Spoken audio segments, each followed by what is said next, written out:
So the last time we had Kate on the podcast, we admired her extraordinary background full of knickknacks.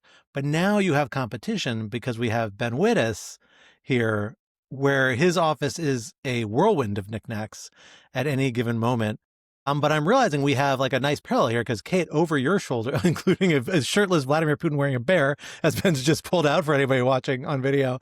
But Kate, you have, I think was it Audrey Hepburn whose portrait that is over your picture? Grace Kelly. That's Grace Kelly over your shoulder. And Ben, you have only slightly less beautiful face over your shoulder. Tell us who this is this beautiful visage of vaguely ominous spookiness. Yeah, I mean, it is a mask.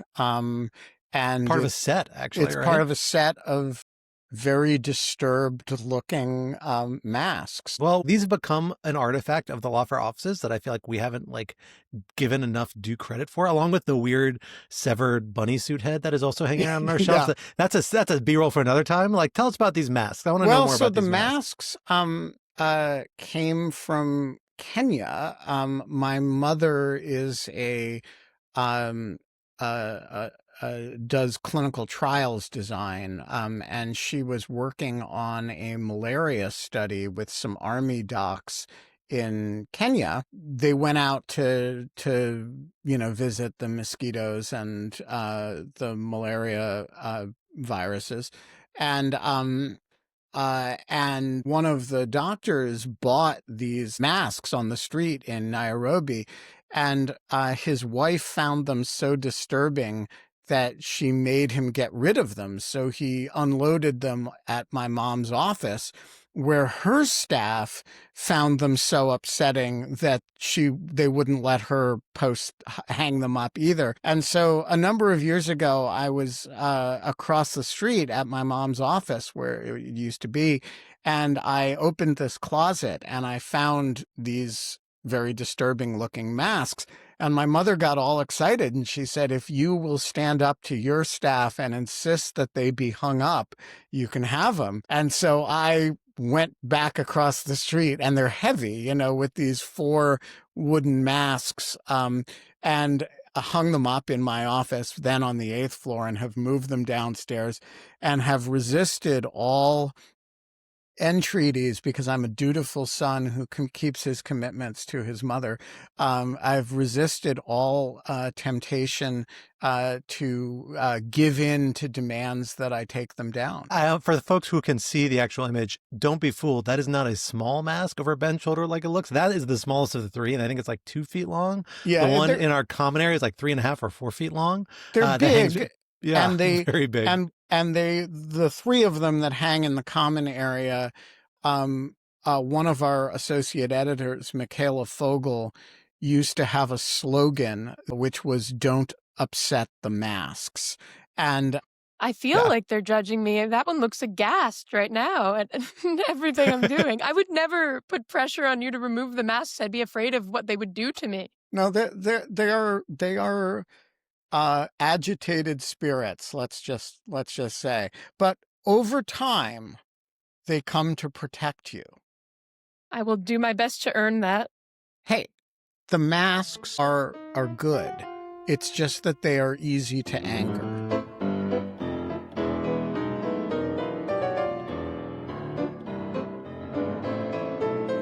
Hello, everyone, and welcome back to Rational Security, the show where we invite you to join members of the Lawfare team as we try to make sense of the week's big national security news stories. Joining me once again for this week, we're thrilled to have Lawfare Editor-in-Chief Benjamin Wittes, and of course, co-host emeritus of Rational Security, lest I omit that. Ben, thank you for coming back on the podcast. Anytime. Also returning for her 3rd, 4th, 5th, somewhere up there. She's becoming a veteran Lawfare senior editor, Kate Klonick. Kate, thank you for coming back on the podcast. Thanks for having me. And making her debut here on Rational Security is none other than Lawfare's newest senior editor, I think. Yeah, you're the newest. You're the last one in, first one out. We haven't told you that part yet. We're thrilled to have senior editor Molly Roberts joining us. Molly, thank you for coming on the podcast, making your debut in the most frivolous of Lawfare corners. We're excited to have you. I am very happy to be here. Excellent. Well, we have a lot to talk about this week. It is nothing but weeks of big news these days, and this week was no exception. We got some stuff on the home front, some stuff overseas to talk about, so let's dig into it. Our first topic for today, piece by piece. The first phase of the Trump administration's peace plan for Gaza went into effect on Monday, resulting in the return of the last living hostages held by Hamas to Israel, among other exchanges. President Trump celebrated the moment with a triumphal speech in front of the Israeli Knesset, followed by a peace conference in Sharm el-Sheikh, where the United States signed a joint statement with the heads of state of Egypt, Qatar, and Turkey. While much work remains to be done on implementing the deal, even Trump's Democratic political rivals have lauded his efforts. But how much credit does the Trump administration really deserve, and where is the conflict likely to head from here? Topic 2, uncivil service. Since the U.S. government shut down at the end of September, U.S. agency websites and emails have been plastered with messages unequivocally blaming congressional Democrats and the radical left.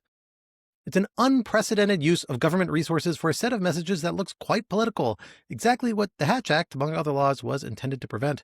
Are these messages consistent with the law, and what is there for anyone to do about it? And topic 3, out of our element.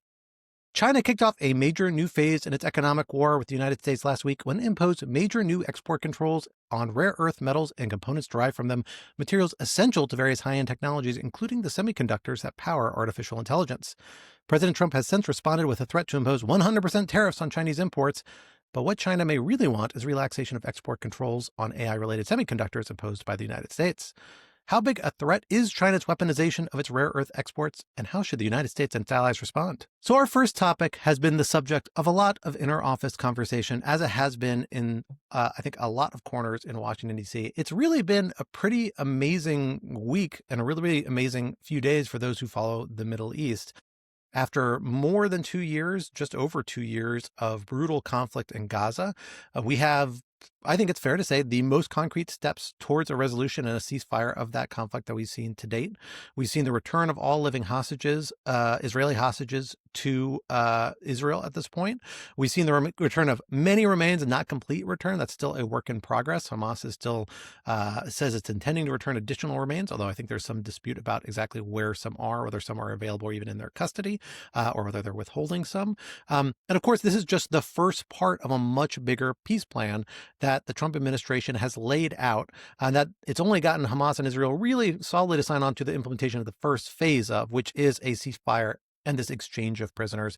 Hundreds of prisoners held by Israel were released as well, including many high-profile figures associated with Hamas, although not some of the most high-profile ones that Hamas was seeking in the late stages of the negotiations. It is, to say the least, a plan that is getting a lot of applause, really from every corner of the world. Chuck Schumer said very nice things about the Trump administration on its work on this plan. A number of other Democrats have. We've seen every European country was represented by almost entirely heads of state, so at the highest possible levels in the Sharm el-Sheikh conference that took place this weekend. Most of them congratulating the Trump administration and the various parties, and to some extent each other, on the role they all played in finally bringing about a ceasefire to this brutal conflict. President Trump himself was very warmly greeted by people ranging from Israeli Prime Minister Benjamin Netanyahu to President al-Sisi of Egypt to Mahmoud Abbas, the president of the Palestinian Authority, with whom he has had a very, very difficult relationship, to say the least, since becoming president of the United States. But at this point, shared a photo op, and a fairly warm-seeming one as far as one can tell from the still photos that emerge from these things. It is really, really kind of extraordinary the degree to which you are seeing everybody happy about this next step. And President Trump, by many accounts, deserves a fair amount of credit. He certainly thinks he does, as he celebrated with a very long-winded, really, really, if I'm being quite indulgent, speech before the Israeli Knesset, involving thanks to a long, long list of people before actually kind of getting into any prepared remarks. It was kind of extraordinary. You can tell the man feels like this is a big moment for him, and he is savoring it. And to some extent, that very well may be deserved. Ben, you have followed this conflict for a long time, both the Gaza conflict and the broader Israeli-Palestinian conflict. I think you and I have slightly different instincts, or at least initially in our assessment of exactly where the Trump administration and President Trump himself deserves credit on this and how big an accomplishment this might be. But I want to turn the floor over to you first. Tell me about what your reaction is over these events of the last week. We actually talked about this a little bit last week's episode. You weren't able to join then. Part of the reason I want to talk about this week is because you are such a close watcher of these things. I think you have amazing instincts and a sense for how different actors are kind of triangulating around this conflict. So talk to us about it. Where do you think this fits in the broader historical arc of both the Gaza conflict and the Israeli-Palestinian kind of conflict as a whole? So the short answer is that I don't know. And I have spent way too many, I guess I was going to say years, but it's really decades now, assuming that we have reached some pivotal stage of the conflict, only to find that actually this thing operates in time measurements that are as yet unknown to humans, or at least to me. And so, I do. Let's start with what's easy. It is a very good thing to have a ceasefire. It is a very good thing to have the daily destruction of Gaza not happening anymore for however long that lasts. It is a very good thing to get the 20 living Israeli hostages out of Gaza, some of them gaunt as skeletons, but these are, the taking of hostages is a great war crime, and the return of hostages is a positive good. It is a great thing to have an opportunity to bring in a lot of humanitarian aid for a lot of people in Gaza who are either starving or getting very close to starving. And so I do think the place to start is that life under a ceasefire is better than life not under a ceasefire. And that is true for Palestinians. That is true for Israelis. That is true. That is why, despite the Israeli government's position, the vast majority of Israelis have supported a deal roughly along this contours for quite a number of months now. And it is why, despite the brutal leadership of Hamas in Gaza, as far as we can tell, most Palestinians have wanted a deal roughly like this for a goodly amount of time. So it is good that it has happened. It is also commendable that the Trump administration helped bring it about, helped orchestrate it. And so that far, I am perfectly willing to go and say, hey, well done. The place where I am unsure, there's two places in which I'm unsure. First of all, a major speech to the Knesset by an American president and a big peace summit all seems to me to be wildly premature. This is not a matter of peace. This is a matter of a ceasefire. Peace involves rebuilding Gaza. It involves putting a governance structure in place in Gaza. It involves creating a framework in which Israel does not feel the need to go in and raise Gaza to the ground again. It involves some different modus vivendi, even in the short and medium term in the West Bank.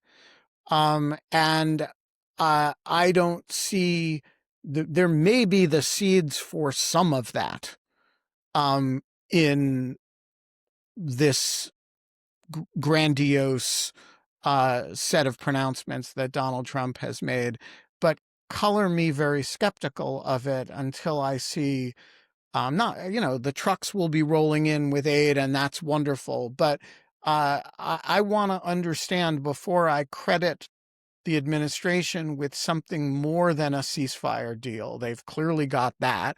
I want to see that the ceasefire holds for more than a few days.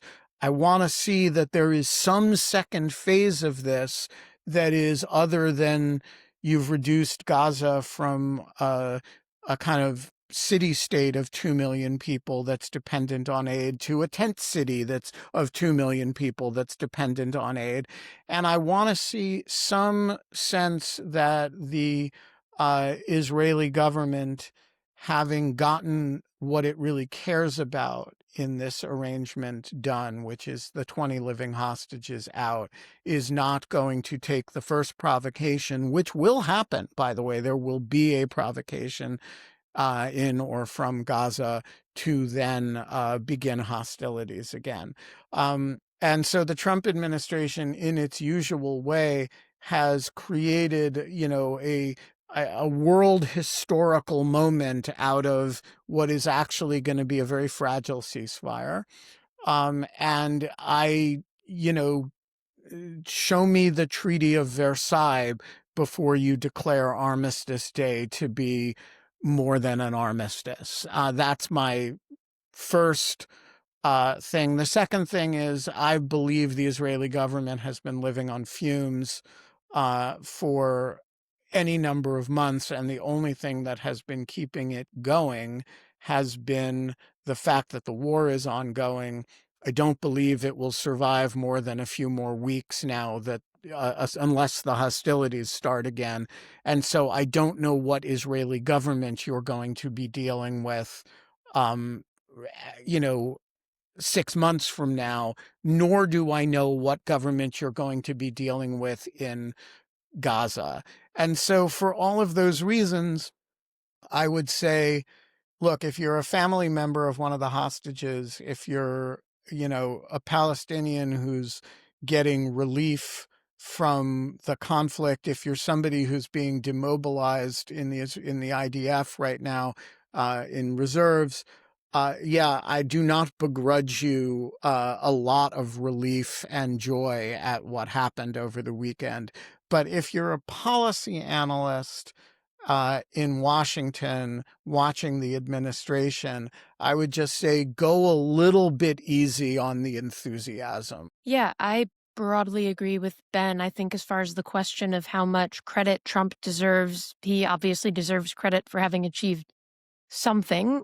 I think that he has a particular pull over the Gulf states because he's willing to make deals with them. He wants a plane, they get a chip deal, there's a tight relationship there. And I think also, of course, he has some sway over Netanyahu because Trump is really popular in Israel. And if he starts saying bad things about Netanyahu, that's terrible news for Netanyahu. So he was willing to say, essentially, the reporting indicates, we'll walk away from you or I'll walk away from you. And I think that did matter. But yeah, I'm not sure what the something is. The big question for me is how we get from here to there, or how we get from here to Tony Blair, I guess. So, and that's the question He is I in posed. phase 2. He's not at the end. He's in phase 2, not He's phase in 5. phase 2. Yeah, exactly. But right now, this kind of, heaven where everybody's holding hands, or Tony Blair is holding hands with, I don't know who exactly, Hamas? Not really. I don't understand how that happens. And I don't really understand what is to stop Israel from saying, hey, Hamas, you haven't disarmed to our satisfaction, which I don't understand why Hamas would do, and then deals off. I don't really understand what's to stop Israel from saying, we detect what looks like a buildup effort here and we're going to do another strike. I don't really understand how this doesn't fall apart. So I don't feel terribly optimistic. Well, of course, I feel very grateful that anything has happened. And I feel grateful for the return of the hostages and the prisoners on both sides. So, I have like a particular take on this that I want to share with you guys. And it's something I haven't like heard quite articulated this way before. I talked about it a little bit last week, but I want to elaborate on a little more. I wrote a little short piece for Brookings about this over the weekend. Yeah, speaking of grandiosity, you announced that the two-state solution has been revived. That is actually what has happened. That's what's kind of extraordinary about this, in like kind of a wild way. Like what I think is really extraordinary, and Trump is literally, I think, the only person who could have pulled this off, in part because it's so brazen, is the big shift. The thing that has really shifted in this whole regard is a complete 180 of the Republican Party's approach to this conflict. And in terms of that, the position it's willing to push on the Israeli government, right?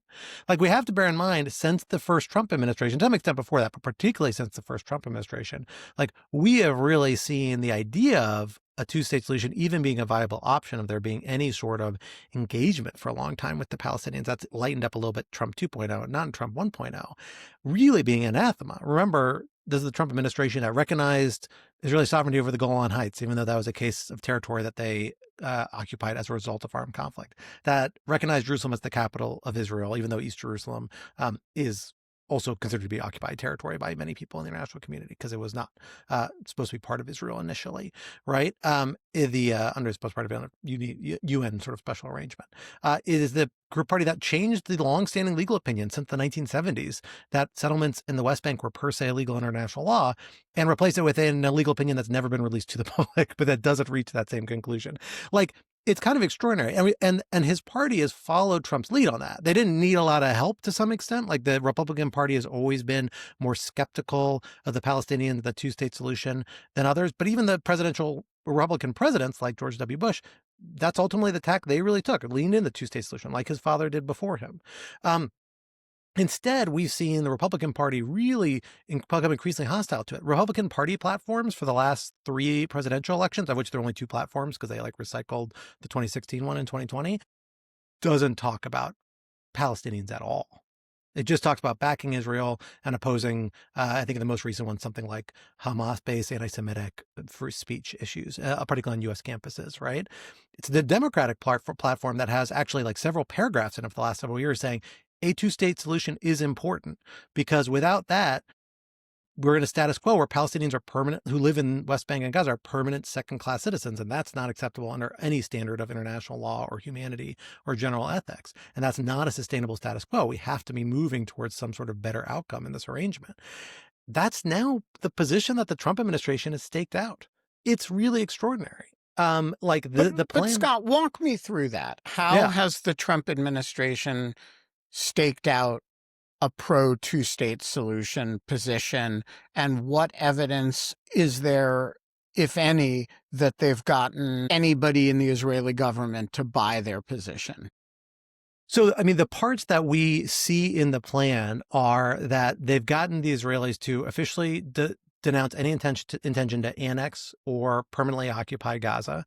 They've guaranteed a right of return for Gazans and Palestinians who leave. And I should say these are parts of the plan. These are not all things that Israel has firmly agreed to as of yet. They have basically said, this is probably the most important part, that Gaza will ultimately be governed by the Palestinian Authority. That's significant for 2 different things. One, it suggests the Palestinian Authority, albeit after some reforms, which the French and Saudi plans have called for, and it specifically just kind of incorporates those reforms by reference. It suggests the Palestinian Authority is expected to be a continuing thing, which is something that's been very much in doubt for many years, and including the Trump administration's position towards that, I would say, was in doubt. Although, again, the last 8 months there's been more engagement with the Palestinians. And importantly, it says that they're going to be the ones governing Gaza. That goes back to, frankly, the Oslo model, which is that Gaza and the West Bank were unified under Palestinian Authority as a transitional step towards a Palestinian state. And then the plan itself says, once we reform the PA and once we get Gaza on the process for reconstruction, and that in turn requires stabilization and peace, we may be on a trajectory towards Palestinian statehood, which it recognizes the aspiration of Palestinians. It stops short of saying, absolutely, that is the one driven outcome from that. It doesn't go quite that far. That's saying this is 100% where we're going to go. And I suspect that's in part because it doesn't have 100% buy-in by the Israelis, and probably by or even maybe part of 20% buy-in. Or no, it has 0 buy-in from the Israelis. Yeah, absolutely. Right. But it is really extraordinary. And then this is coming from the president, who members of his own party, many of whom supported him, some of his close supporters in Congress were passing legislation trying to officially relabel the West Bank, Judea and Samaria in U.S. legislation and in U.S. documentation. It was just earlier this Congress. And now, not only is that the stated U.S. preference and plans, they got the Israelis to sign on to at least the first step of this plan. The most important part of that, I think, is remember, this is the Israeli government that just 3 weeks ago was saying there will never be a Palestinian state. This is what Netanyahu has said at the General Assembly. It's what he said in response to European states about recognizing a Palestinian government, right? That is really hard to reconcile with any sort of buy-in into this framework. And if you don't buy, maybe the Israelis are yeah, we're on step 1 and then we're going to bail. But the administration's got its whole credibility baked into this. Okay. It's not easy for them to let them bail. I just want to remind you, Scott, that we live in a post-truth world, and that is the administration's view this week when they had to have a summit at Sharm el-Sheikh and everybody had to get along. And it was only a few months ago that Trump was issuing beachfront, practically selling beachfront property in Gaza with AI generated videos and a big Trump hotel, Gaza City, which nobody has ever seen Gaza City could possibly think about without a certain sense of nausea. And so I just think you're assuming the stability of administration positions over time that maybe, like a good State Department lawyer, the way the State Department thinks about these things, as well it should, but just isn't the way Trump thinks about it. And more importantly, isn't the way Netanyahu thinks about Trump thinking about it. And so, Netanyahu's view is announce, as long as I don't have to agree to it, announce whatever you want and do your photo ops, and then we'll raise Gaza to the ground tomorrow. I mean, why does any of this bind Netanyahu for a second? Because at this point, it's the Trump peace plan. And he cannot let this fail without suffering a huge egg in his face. And every Gulf state and Arab government, which now are going to be involved with this consultative body that supposedly Trump is going to be personally involved in, although I kind of doubt it. Tony Blair is going to be involved in. Jared Kushner is probably going to have a role. Like, everybody who wants to see progress on these fronts is going to be able to deploy Trump's own ego against him. That's actually big. I think that actually is like a major driver of this whole thing. I think you're relying on shame to regulate Trump and to regulate the parties. Ego, not shame. Ego. Very different. Very different And thing. I think he will walk away from ever having done this in a heartbeat. He's flip-flopped on Ukraine 30 times in a month and a half. And his ego doesn't seem to have remotely taken a bruise by the exercise. I just don't know that I'm not criticizing it. I actually think the substance of it is pretty good. And it's Tony Blair needs a job. I mean, if he wants to hang out with a bunch of Gulfies and bring about peace in Gaza, God bless. I just don't believe it's going to happen. Yeah, I don't know. I agree with that. I mean, I think I agree with Ben. If you listen to that speech, it's just hard to take it as seriously as one might wish. If he had said something that felt a little more concrete and coherent about a two-state solution, or really anything in that speech, rather than kind of gone back and forth from talking somewhat vaguely about peace in the Middle East and saying that he calls Steve Witkoff Henry Kissinger who doesn't leak, and talking about Actually, Sheldon that's a good Adelson's line. wife and how she has $60 billion in the bank. That just didn't feel to me that he was there for anything much other than a little victory lap and this exciting moment where he's able to say, I'm going to meet 30 world leaders. I'm going to meet some of the wealthiest people, and they're all there waiting for me. He got the ego boost. That might be what he was looking for. I think that if you look at the trajectory, like the things that he gets his teeth into, and he gets ideas in his mind. You look at his relationship with like Kim Jong-un and North Korea for most of the first term, right? This like ongoing years-long negotiations process. Like, when he sees an opening, when he sees this kind of window, it's big. And there's a million ways for like him to be reminded about his personal buy-in into this plan. And I totally agree. Like, I don't think this plan is going to proceed smoothly by no stretch of the imagination. And probably it's not going to be like a real process that looks like the Trump plan step by step. And to be entirely fair, no plan survives contact with the enemy, right? Like, these plans are always going to have to be highly flexible and adaptive, the best laid out framework and plan. And this plan is not that original. It's not a brilliant sort of like unprecedented plan. It does look a lot like what the Biden administration had laid on the table at various points. It also looks a lot like what lots of people laid on the tables, and most college freshmen after a good seminar on the Israeli-Palestinian conflict could have outlined, hey, here's kind of what a plan looks like. The difference is it had the political will to drive it through the biggest opponents to proposals like this in the American political scene and the Israeli political scene. And maybe that won't be sustained. It probably won't be sustained to the same degree.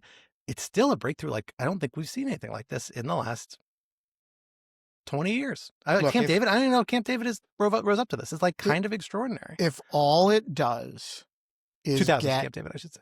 If all it does is get 20 Israelis alive home and give some relief to Gaza civilians, both in the form of strikes not happening and in the form of humanitarian aid coming in, that's good enough.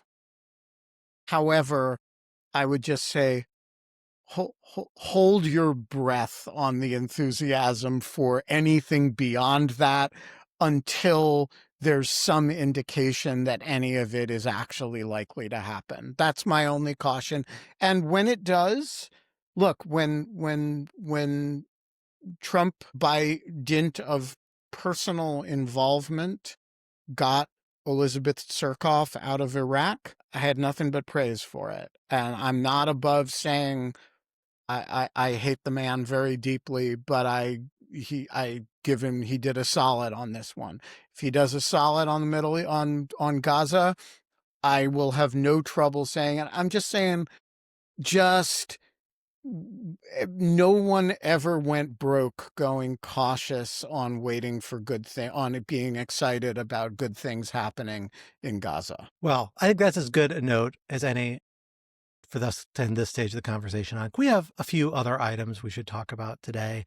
The other one, a little bit more on the home front about some less successful negotiations, to say the least, the Trump administration is engaging in so far. We are now headed into week 3 of the government shutdown here in the United States, just on the cusp of it. Not the longest shutdown, even in recent memory. I've lived through like half a dozen at this point. I think it's right smack in the middle of the curve, even on the little shorter side so far, although there's no sign of it ending anytime soon. But there are a couple unique characteristics of it, one of which you will notice the moment you log into almost any government website. And that is that nearly every government web page, the ones I've all seen, I'm assuming maybe there's one that didn't make it on there, although I have my doubts, has a big banner splashed across the top blaming some combination of the Democrats or quote unquote the radical left or the angry left for the shutdown, and saying quite plainly the Trump administration wants to keep the government open. This is the Democrats' fault. It is kind of an extraordinary thing, to say the very least. Not something I ever recall seeing during prior shutdowns, certainly. Frankly, not something I recall seeing of any, really, that doesn't resemble much of anything I've seen the government do in my time that I can think of in the last few years, even during the first Trump administration. And it raises lots of not just ethical questions, but also legal questions.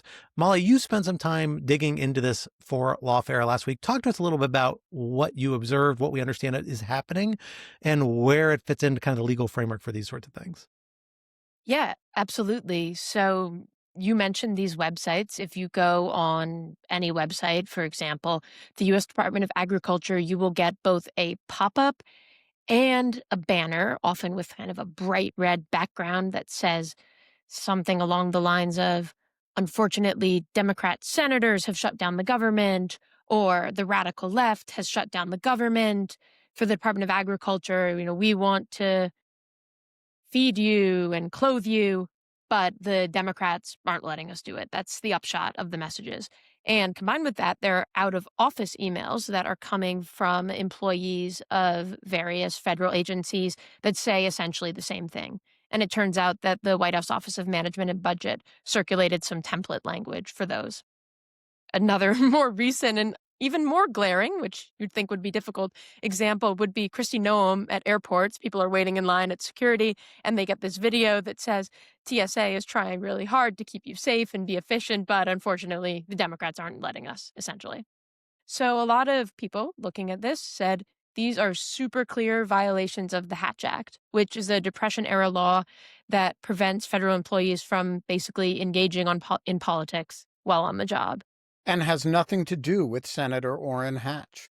Shockingly, yes, I did learn this. I would have guessed different. Was he even born yet? Also, He might shockingly have been, not. actually. Close, anyway. You'll have to check me on that. I'm not 100% sure, but maybe I'll 90. find out. Now I'm curious. In any case, Hatch Act, it's Depression era because the New Deal was employing a ton of people and giving American people a lot of money that they had the government to thank for. And Congress basically was worried that if federal employees, as there was some evidence that they were doing, started using that money to pressure, bully, pay off voters into voting for Democratic politicians, that this, as Congress put it, powerful, invincible, perhaps corrupt, sorry, that's as the Supreme Court put it, writing about the Hatch Act, a powerful, invincible, perhaps corrupt political machine would be created, using all these federal employees paid for at public expense to entrench the political party in charge. So that's why the Hatch Act was created. It seems really obvious when you look at it that this is exactly what's happening now under the Trump administration. Unfortunately, it turns out that the Hatch Act, as interpreted by the Office of Special Counsel, is pretty weak, and the letter of the law is not necessarily being violated as clearly as its spirit is here. There is a set of kind of institutions that deals with this. We have the Office of Special Counsel in the government. We have a number of enforcement mechanisms. And during prior administrations, these have sometimes had some tooth, although mostly about looking at kind of the lower level application to lower level federal employees violating, and not directives from the top. Kate, talk to us a little bit about this. I know you've done some thinking about this. Like, what are the remedies that look like for this, and how much is that part of the problem? You can have a legal violation, but you don't necessarily have a remedy for it. This is like the thing that really breaks people's brains. I feel like the first week of law school is this distinction. And it bothers some of us to this very day, 15 years later. So talk to us about how that kind of framework applies in this context. It's so interesting, Scott, because I feel like this comes up every time I talk. Maybe it's just the sign of the times, but I feel like there's every time I talk on rational security, I'm like, and then there was this time we used to have the rule of law. And also, I'm remiss to say that, like, the rule of law is actually maybe less of a thing than anyone ever thought it was. And so I guess I was gonna say that, like, yeah, this is a great example of that. This is such a good example. And I kind of had a lot of fun researching this. Also just like kind of doing some of that research that I looked up all on the congressional website and the and official documents, but then just kind of had some fun and put into ChatGPT. And so one, which I will share some of the funny things that ChatGPT told me about what happens when you can't sue for a violation of the Hatch Act. But first of all, I wanted to fact check and say that Carl Hatch is who the Hatch Act is named after. He was a senator for New Mexico, and that Orrin Hatch, bless his soul, wherever it is was 5 years old when the Hatch Act came about. So, yeah, he was born. Could have been named after him had he been just precocious enough. I was wrong. Consider me fact checked. So basically, so Molly's totally correct. This has to come you file a complaint. Anyone can file a complaint through the Office of Special Counsel. And you can submit these complaints online. Okay. And then the OSC ostensibly investigates, and the investigation kind of ends up in a report to the president, who has discretion to act. We can see where this is going in terms of problems for enforcement. There is no private right of action, which is a legal term for those that are not familiar. That means that, like, you can't sue in federal court for a violation. Like, I can't sue in federal court because I saw one of these notices in violation of the Hatch Act on the Department of Agriculture website. And you can't sue for damages to force the government to be punished. But you can file all these complaints with the Office of Special Counsel, as people have been doing. And then this was kind of the fun kind of part. The fines, or the punishment, is the Hatch Act was modernized in 2012. And the penalties can include reprimands, fines, suspension, or removal, or a bar from federal government for 5 years. So that would be really, like, but it doesn't say, I guess this is actually the state or local employees that would have the bar from federal government. So those are kind of the violations. And I don't know, like, I mean, I'm sure all of those people will be pardoned by President Trump before they leave office for their violations of the Hatch Act in the telephone book of pardons that comes out in 2028. Anyways, the thing that I thought was interesting was basically like, I put into Chat GPT, like, here's all the stuff I know about like how the Hatch Act works. And I said, but what if the Office of the Special Counsel is in fact ordering the Hatch Act violations in the first place? Or the president's office is ordering the Hatch Act violations in the first place? And Chat GPT in its wisdom was like, that's a sharp and important question. And it exposes a potential accountability gap in the enforcement structure of the Hatch Act. I'm like, oh, you're about as useful and sycophantic as one of my 1Ls. It's been a harsh episode for early law students, unfortunately, I feel like already. It's just like, yeah, I know. I want to blow the mind of the early law students. Because the early law student is now thinking, as Scott just described, whoa, can you have a legal violation without a remedy?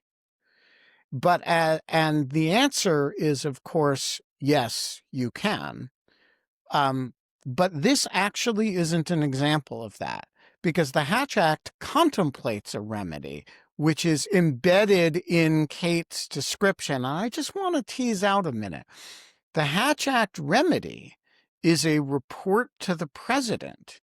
And the idea is that the president, who, swore this oath to take care that the laws be faithfully executed, will read a report from the Office of Special Counsel and say, I can't have people in my administration violating the Hatch Act, and will take administrative action to correct it. That is the remedy contemplated by the Hatch Act.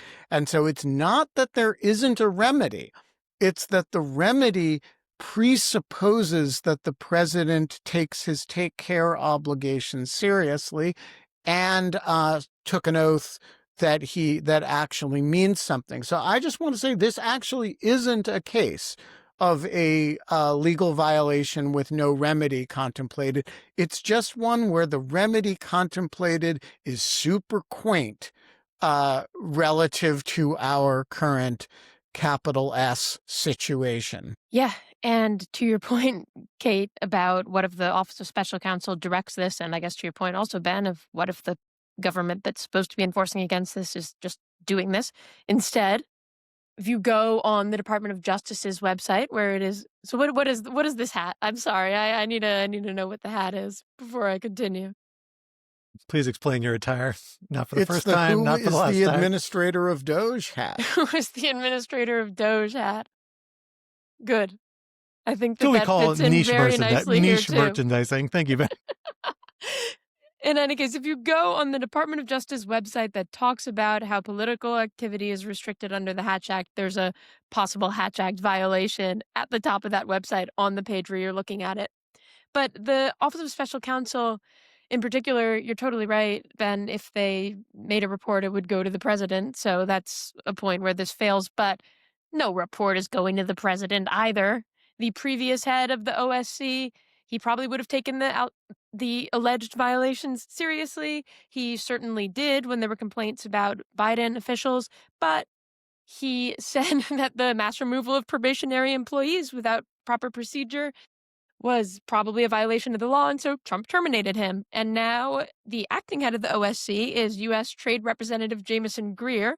The nominee, whose confirmation hearing has been postponed, is a 30-year-old podcast host and Substacker. It's supposed to be Trump's favorite Substack. I don't know whether Trump truly reads the Substack or whether someone told him it was his favorite Substack. But this guy, Paul Ingrassia, he is the nominee, but with the postponed hearing because he's had associations with neo-Nazis and because he described federal workers as bugmen who leech the diminishing lifeblood of the dying republic. So put that all together, and nobody cares about violations of the Hatch Act. There are other laws that possibly could be in play here, like the Anti-Deficiency Act, the Anti-Lobbying Act. Nobody's going to enforce any of these. And that's exactly the problem. And the president is not going to do anything about it. And that's the machine that Congress was talking about. So I just want to say that, like, the what did he describe as bugmen? Federal workers. This is like giving Patrick Henry or like some type of like. I feel like this is like a level of rhetoric that harkens to like a prior era. I just like kind of that has nothing to do with the Hatch Act. But there's like, I don't know that this entire period I'm taking like comfort in the fact that like our republic survived people beating each other with canes on like the Senate floor. And so I'm like, well, we're not there yet. Just calling people bugmen. What's doing there's so much further to fall. We're It's very totally much yet, though. fine. That's the first step on the road. I call them bugmen, you know? I mean, what are you going to squish them, right? It's very much the first step on the road to the canes. Terrible. I will say, like, this is, we did a couple of pieces that like covered similar terrain during the first Trump administration. If you all recall, like the thing that was really remarkable was like Trump accepted the Republican nomination on the South Lawn, right, of the White House. Now, it was during the pandemic. And also Kellyanne Conway was found to be in violation of the Hatch Act at least twice. And publicly ridiculed the finding in public. So it wasn't, this isn't actually a new issue. And in some ways it's a less offensive presentation than others, because it's not like, Pam Bondi or Kristi Noem is otherwise behaving, as as a non-partisan official, right? And so if the Justice Department says something that's in violation of the Hatch Act, how is that different from, say, the daily conduct of the U.S. Attorney for the Eastern District of Virginia? And it's tricky. I mean, when we looked at this, at the history of not just the Hatch Act, but a lot of like internal dealing, ethics guidelines, particularly in the executive branch, you've seen Congress like not respond to violations, periodic, sporadic violations of the past. You've seen the executive branch and the Office of Legal Counsel interpret them narrowly, more and more narrowly, and including particularly in relation to the president and the executive office of the president. Particularly, you've seen them really restrict a lot of ethics guidelines and how they apply there, really since the 1980s. And then you saw Congress actually amend and restrict certain things, particularly about like employing family members. There used to be more strict statutory restrictions on. Congress actually rescinded and modified some of those, if I recall correctly, I think in the 1990s. That came up in the context of Jared Kushner and Ivanka Trump and others during the first Trump administration. So like, this is kind of a chronic difficulty. And it does raise this question, like, what could you do different if Congress ever did take this seriously? And maybe it will this time around, as I think it's learning the lesson of not having addressed it after the first Trump administration, to actually amend something. Because you need to find a different sort of remedy other than executive branch self-enforcement. And that's not something we've gotten comfortable doing. And frankly, even efforts to do it raise big constitutional questions, because we live in the era where at least a solid majority of this Supreme Court is convinced of the unitary executive theory, which basically says the executive enforces the law. It's all beholden to the president. And so how do you have self-enforcement of the president? I'll say the one thing I've always drifted back to, because it's intellectually interesting, and it's a historical model that isn't used except in one context this day, is the qui tam action, which is a situation in the False Claims Act context where you can have... What year was that law passed? Oh, I don't know, actually. I should know. The 1790 or something? Oh, but the original qui tam action. Well, the amazing thing is, if you look at the qui tam action, for those who may not know, qui tam is like where if there is corruption against or defraud against the government, a private citizen can sue who's otherwise uninvolved, but becomes aware of it, sues on behalf of the government, and either the government steps in, takes over the suit, and the person gets a share of whatever money's recovered, or in certain select circumstances, fairly narrow, but select circumstances, that individual can pursue the suit on their own on the government's behalf, and again, gets a slice of whatever damages that they can recover, as well as attorney's fees. And what's crazy is that this mechanism was super widely used in the early republic for like the first 30, 40, 50 years. And it makes a lot of sense, because you were dealing with a government with super, super low levels of bureaucratic like capacity. There wasn't an easy way to self-police across the country in colonial times. So what did? They started these causes of action. And like, it's actually, there's so much early practice that even in the heyday of Justice Scalia, the Supreme Court in, I think it was 2000, said key TAM actions, at least in the False Claims Act context, are totally constitutional, even though they are literally impossible to reconcile with standing doctrine as it's generally applied by the Supreme Court. They literally said, yeah, but there's so much historical practice, like, we just have to accept it. There's like no avoiding it. This is 100% okay. It's crazy, but like, this is sort of creative thinking I think Congress has to get into if they're actually going to try and address these things in an era where you don't have reliable executive branch leadership that's going to reliably enforce them. But who knows if Congress ever really gets around to it. Well, speaking of things that are a little out of the ordinary, we saw an extraordinary step by the government of the People's Republic of China this past week. It's a step that I feel like people have been worried about, talking about the possibility of for, frankly, like the better part of a decade now in certain circles. I think more popularly, at least for the last 4 or 5 years, particularly as we have been in this kind of escalating AI gold rush of an extent where we're super sensitive and have become increasingly sensitive to the components technology that is fueling AI, seen as like the critical technology for huge economic and assorted other boons in the next 5, 10 to 20 years.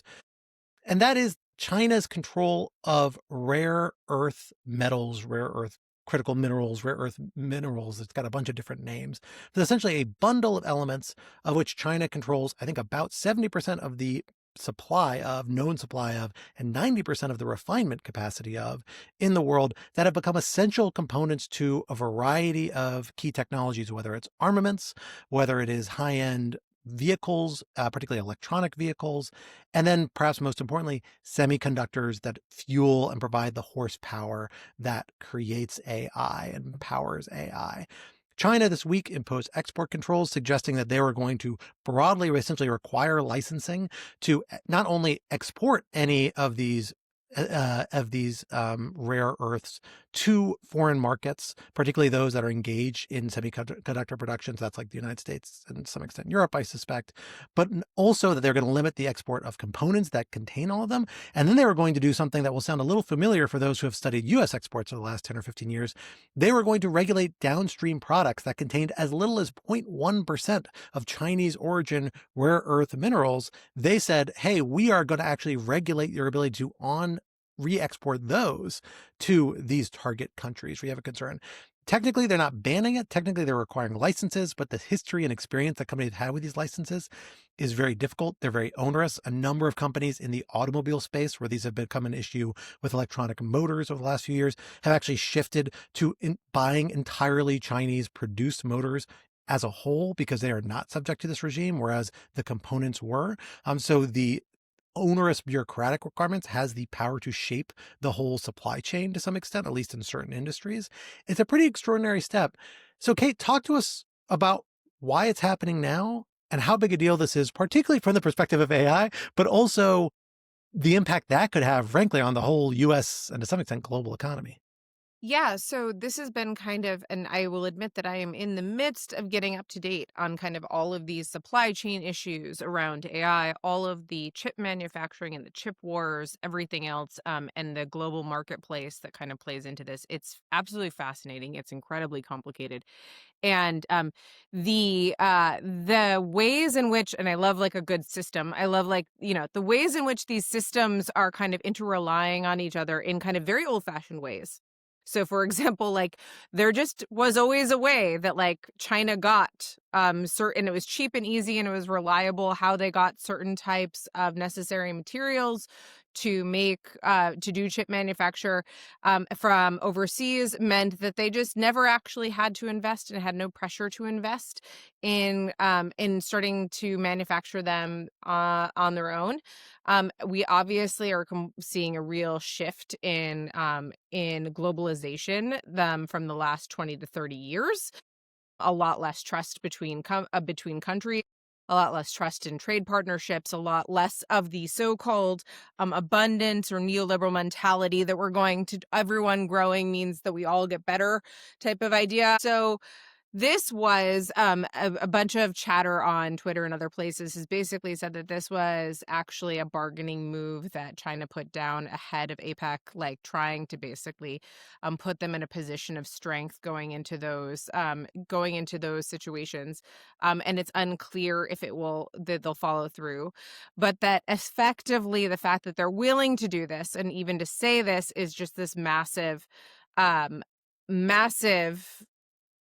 blow to kind of global relations and trust with China, which everyone is always kind of on pins and needles about, because everyone is very aware of how reliant our entire technology sector is on Chinese technology and manufacturing. The thing that I will kind of point out on this is that I'm wondering, and one of the things that I have heard from some of the people and the China experts that I've talked to is this kind of had this news from China, this announcement and Trump's retaliation to it on Friday, in which he said that I can't believe China's doing this in a Truth Social tweet. I can't believe China's doing this, and we're going to react by putting 100% tariff on Chinese goods, which was seen by many as like there needed to be a strong retaliation, but maybe not that strong.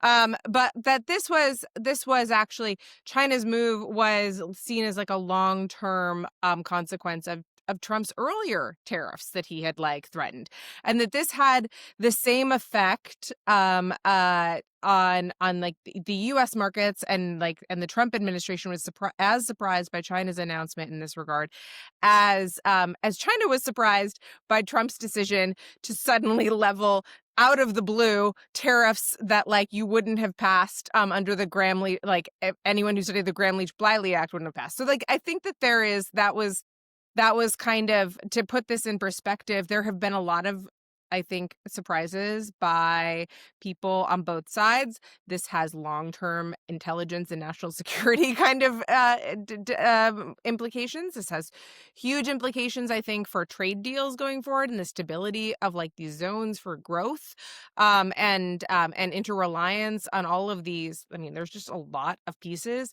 that are reliant on rare earth metals, and there is going to be an increasing demand to diversify the sourcing on those. But anyways, one of the ththings that I really dug into today, and I did want to kind of talk about, was that Dean Ball had this great thread on X.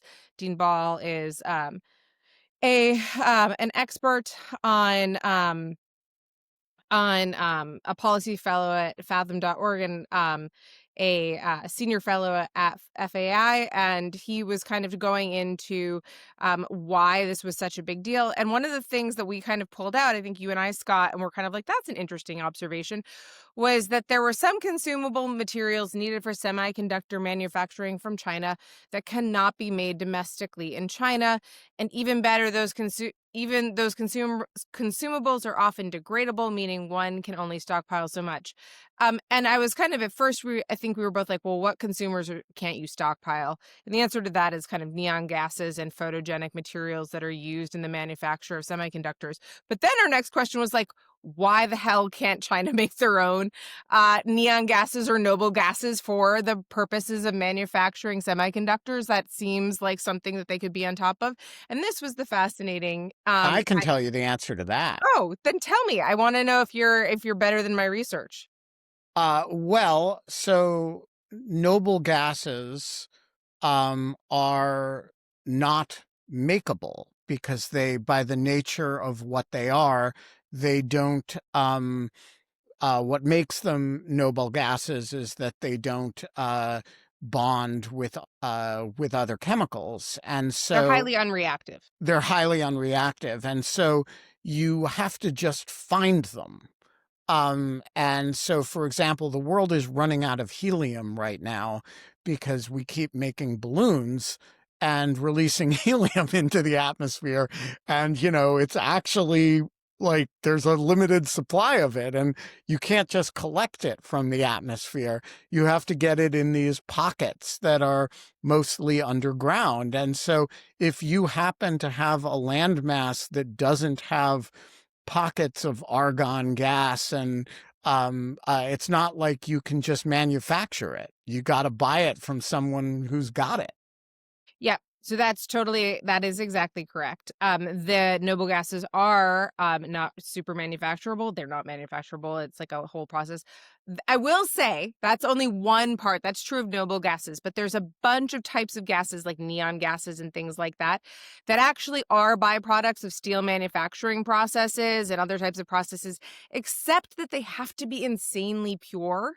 Like those processes, like again, you're like, okay, China has no problem making steel, but it actually turns out that like creating places that will basically be clean enough and pure enough to reliably give you very high quality neon gases or things like that that you need for these processes. There are just like a few places that do them really well, and there's never been a problem getting those gases from other places in the world. They are made by two companies, one in France, one in Germany, and companies in Korea and Japan. And those are where China had long-standing and absolutely no like reason to ever doubt that they would have issues getting those gases. So it'll be interesting to kind of see like, I mean, also like it's interesting always, I think, to hear Europe in the play and raw materials on anything ever. And so like it'll be interesting to see kind of how this plays out.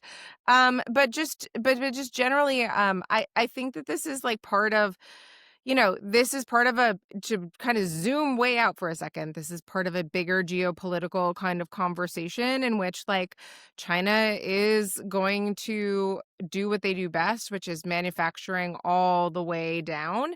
But China has a lot of people and they do have a really reliable labor market and everything else. But they also like really are still super dependent on American content, even though a lot of it is illegal over there. And so I actually think that there's going to be this very high-low internet stack kind of moment, and brinksmanship is my long-term thing that we'll see play out, which is like US has the content, they have the music, they have the culture, they have like a lot of the stuff, they have the platforms that deliver it. And China has like, the rocks and like the raw materials, and it's going to be like rocks versus rock and roll is kind of I think like a really like a long-term struggle. And somewhere in the middle is going to be Europe. It's like an absolutely fascinating development, if a little bit of a scary one. I mean, Dean Ball, who we should note, among other things, was the author of the Trump administration's AI plan. He was in the Office of Science and Technology Policy for like a hot 3 or 4 months. I met him the other day or a couple weeks ago, and he said basically like, I came in to write the plan, then I left because I'm not the right guy to administer the plan, but I was the right guy to write the plan. And it's an interesting plan. I think like there are a lot of things that people like in the plan, even though people, quibble with parts of it. The point he makes is like, this is a threat, not just if applied strictly, these export controls could be a threat to like the whole global economy, because we are on the verge, we are frankly under a state of kind of false economic stimulus because we have so much money pouring into infrastructure for AI development, which suddenly, if all of that is a bad investment because you can't get the chips or the materials to make the chips that you need, it will have big economic ramifications all over the place, which I think tells you a little bit about something about the weird spot AI has come to play in our current economic moment, which is also is kind of telling. But, a key point I think is really interesting here is, and Ben or Molly, I welcome your thoughts on this. Like, how much is the Trump administration kind of to blame for this sort of thing by opening the trade war in the first place? Because you would think there would be a reciprocal element. Like traditionally, like all wars, there's an escalation ladder, right? Any sort of competition. And usually you go notch by notch, up by up. And I think everyone expected China to step up the escalation ladder on rare earths as strategic competition increased, as China and the United States became more clearly economic rivals. Because it's really interesting for them to do this now, because remember, the Trump administration has actually like relaxed a lot of its chip constraints to some extent, right? Like they've opened the door for some more exports. So it's weird for them to be pulling this out about, just that issue. Instead, it seems like this is a really big hammer because the whole war is much bigger. It's over the whole trade relationship. And we have to bear in mind, there's meetings about that set to take place in just a few weeks. The timing of this does not seem like a coincidence. And notably, these restrictions don't go into place until December, which is after those meetings. So maybe they never go into place if there's some sort of negotiated solution. But it's clearly, in my mind, seems designed to to put a lot of pressure. And it's not just about the chip restrictions, because again, those have already been lightened. They've made some progress there, even though it's clearly meant to be reminiscent in the structure of the export controls to you export controls on chips. Right. I don't think that's a coincidence. It doesn't seem like that's what they're aiming for. It seems like they're aiming for much bigger trade relationship. Does that sound right to you, or am I off base? Yeah, no, I mean, I think if it were just escalation in the chips area, you probably could point to the Biden administration more clearly than you could to the Trump administration, because it was the Biden administration who put the export controls into place that prevented the leading edge chips from going to China, and also we're supposed to make it more difficult for like manufacturing equipment from ASML, which is in the Netherlands, to go there too. And then the Trump administration who eased up. So definitely, I think that this is about something bigger. And of course, these restrictions aren't just about chips either. They have to do with cars too. I think the automobile industry, I mean, obviously arms manufacturers, but then cars. And so it is something bigger as far as the impact. But as far as the impetus, I would guess, yes, it has to do with the broader trade war, because on chips, Trump has been giving ground. Very useful comment on noble gases. Very useful. I was impressed you knew that off the dome. I did not know what noble gases were. I know once you said it, I was like, oh yeah, that's right. Chemistry. That was a thing back in the They're day. gases with 8 electrons in their outer shell. Yeah. All right, I am impressed. This is Ben. I don't know if you know this about Ben, but Ben has also has a human-sized slide rule, and various other types of it comes from a deep science family. So I'm there you go. I know the surprised that scientist he knew parents. the noble gases thing. But I appreciated it, Ben. I never Very knew what useful. made them noble. So yeah, It's that they don't interact with others. They're very neutral. yeah. The aristocrat. No, the aristocrat It's gas. seriously, it's where noble, the- actually. It's Yeah. where the phrase, it's where the name comes from. And in fact, if you read Primo Levi's memoir, um, uh, the he was a chemist before he was sent to Auschwitz, and he the first chapter of his memoir, which is called The Periodic Table, is called Argon, which is about how his family was kind of elite and didn't associate with other Jewish families. And so he kind of names it after the noble gases. I know this is going to be super nerdy, but I remember reading about the Hindenburg and blimp travel, when I was learning about that and being like, why did they fill this with hydrogen, which is so unstable? Because the United States wouldn't sell the Nazis helium. Yes. Yeah. This is exactly right. And so this is when I was in elementary school when I first learned that helium was actually a highly controlled and rare gas, and very stable. We would not have had the Hindenburg disaster if they had in fact filled the blimp with helium instead of hydrogen. And everyone would have been speaking in squeaky voices, so it would have been very undignified, not very noble at all, actually, some might say. But regardless, that is unfortunately all the time we have together this week. But this would not be Rational Security if we did not leave you with some object lessons to ponder over in the week to come until we are back in your podcatcher. Ben, what do you have for us this week? So I do not usually urge listeners of Rational Security to commit violations of municipal ordinances. But I have a little new campaign of trolling the Russian embassy, and I just want to share what I am doing with people. And if people on their own volition decide to take part in it, that really would be a lovely thing. I don't want to urge it because it could be considered incitement. But, as people may know, we grew a nice sunflower garden across the street from the Russian embassy this summer. And sunflowers being a national symbol of Ukraine. And it drives the Russians crazy that there are these 8-foot-tall sunflowers across the street from the embassy. And now it is the end of sunflower season, and the winds are picking up, and the temperatures are cooling, and the sunflowers survived the summer. And despite occasional Russian attempts to kill them, they have made it to their natural deaths. And so there are about 100 dead sunflowers about the height of Scott Anderson standing across the street from the Russian embassy. And if you walk over there and you grab one and you pull, it will just come out of the ground.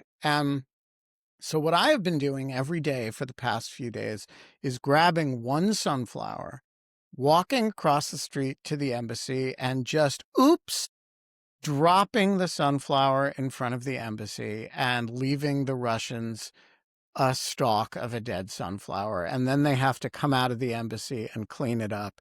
And yes, it is illegal because it is littering. And in the District of Columbia, littering is not legal, but it is all organic. It's not, plastic. And besides, the Russian embassy will clean it up for you. So if you want to join me in this campaign, which I call Litter with Me, and you happen to be in the DC area, send a tweet or Blue Sky or Instagram or whatever you use, a dead sunflower picture in front of the Russian embassy at me, and I will share it. Well, thank you, Ben, for sharing that little bit of borderline criminal directive. Makes me very nervous, but that's okay. Kate, what did you bring for us? What are you inciting us to do in this very I was time? like, I'm going to bring you not an ulcer. I have my sweatshirt. I'm wearing an old sweatshirt. It is 20 years old. I realized that the other day when I pulled it out of a drawer. I was like, oh yeah, I had just bought this. I bought this right before I graduated from Brown. And then I realized that was actually not just, it was 20 years ago. And I was like, oh, this is a practically new sweatshirt. And then I in my mind, that is still true. And I just kind of was like, I don't know. That was my moment of reflection and existential crisis of the day, was realizing how old my college sweatshirt actually was. Yeah, I have a grad school reunion coming up that I'm not going to say the number of. I'm not able to attend, unfortunately, but it's pretty depressing. when I did the math, I was like, oh my goodness, we're really here, aren't we? Well, the nice thing is I was in grad school for so damn long that I feel like I've been in school for that makes forever, it easier. and it's like barely even a decade since I left school. I still have debt, for crying out loud. And so I sprinted through it too fast. It was a bad call. I feel very old right now. For my object lesson, I'm going to come to RatSec listeners with a plea I've made before that worked very well, and I'm going to try it again. I am, serial listeners know, a gardener in the summer months. I have a fairly amateurish backyard garden that I quite love that produces, among other things, lots of different types of peppers at the end of the season. I found good things to do with most of them. My serranos, my jalapenos were pretty small batches this year. I had towering basil plants that overshadowed them and prevented them from growing. So I only have a few of those. Either use them or froze them. I've got a bunch of poblano peppers. You didn't leave them in front of the Russian embassy, Scott? Not yet. We'll see what happens with my dead tomato plants when I finally have to pull them out of the ground. But no growing sunflowers, unfortunately. I have, I got a set of other peppers. I know what I'm going to do. I've got some Thai chili peppers that I've already got some hot sauces lined up for. But I put out a plant of butcholokia, which is a variant of the ghost pepper. It's like in the top 5 or top 8 spiciest peppers in the world, I'm told at some point. And this plant has done gangbusters. I think I have like 30 or 40 of these things coming in. I've already harvested about a third of them. It's pretty wild. I'm going to get at least a couple more before the first frost comes in. I have no idea what to do these things. They're so spicy. Obviously, you give them to the Russian embassy, Scott. Well, I think that might actually be. Actually, can I have some? Obviously, you can, absolutely. Yeah, I would love some peppers. I want to know what to do with these things. So RatSec listeners, you sent me some awesome suggestions the last time I made a plea, I think, for my chocolate habaneros and a couple other peppers. The last garden cycle, I'm coming back for more. If you have an idea what to do with these butcholokia peppers, you got a recipe for ghost peppers, I think that would go well. Something extremely spicy that I have a lot of, let me know, because I would love to do something productive with them. I'm going to freeze a lot of them because I can't imagine I need more than 1 or 2, but I'd love to use a few, and I like a good spicy hot sauce, so send it my way, and I'll make up a batch, and I'll bring some to the office so we can see who can handle it and who can't. With that, let me turn it over to you, Molly, for your inaugural object lesson. Tell us what you brought for us this week. Yeah, I hope to incite people to bake a cake. There's a particular cake that and hurl it at the Russian embassy. No. This is such a beautiful cake. It would be a terrible waste. This is called a princesa torta. I don't know if you're familiar. It is domed and bright green with a little pink kind of rose on top. So I suppose you could do one with a sunflower and chuck it at the Russian embassy in lieu of the rose. But it seems too good for them. Fair enough. I defer to you on all matters of trolling the Russian embassy. In any case, it is sort of complicated to make, but there's a recipe in the Times now to do it that makes it manageable even for, I don't want to say a novice home baker, but a not anywhere near veteran home baker. And the recipe is by this woman, Nicola Lamb, who also has a great newsletter called Kitchen Projects, on which she walks you through similarly kind of complicated, ambitious recipes in a very accessible way. Ooh, I have not heard of this. I have to check this out. I thought I was very deep in the weeds on food and cooking Substacks.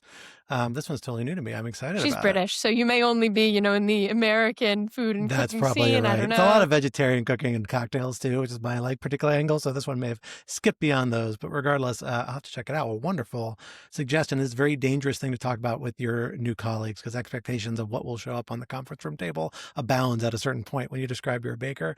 Be forewarned. But until then, we are out of time for this week's episode. Roush with Curdy is, of course, a production of Lawfare, so be sure to visit us at lawfaremedia.org for our show page, for links to past episodes, for our written work and the written work of other Lawfare contributors, and for information on Lawfare's other phenomenal podcast series. While you're at it, be sure to follow Lawfare on social media, wherever you socialize your media. Be sure to leave a rating or review wherever you might be listening, and sign up to become a material supporter of Lawfare on Patreon for an ad-free version of this podcast, among other special benefits. For more information, visit lawfaremedia.org/support. Our audio engineer and producer this week was me, and our music, as always, was performed by Sophia Yan, and we are once again edited by the wonderful Jen Patja. On behalf of my guests, Kate, Molly, and Ben, I am Scott R. Anderson, and we will talk to you next week. Until then, goodbye. Bye, everybody.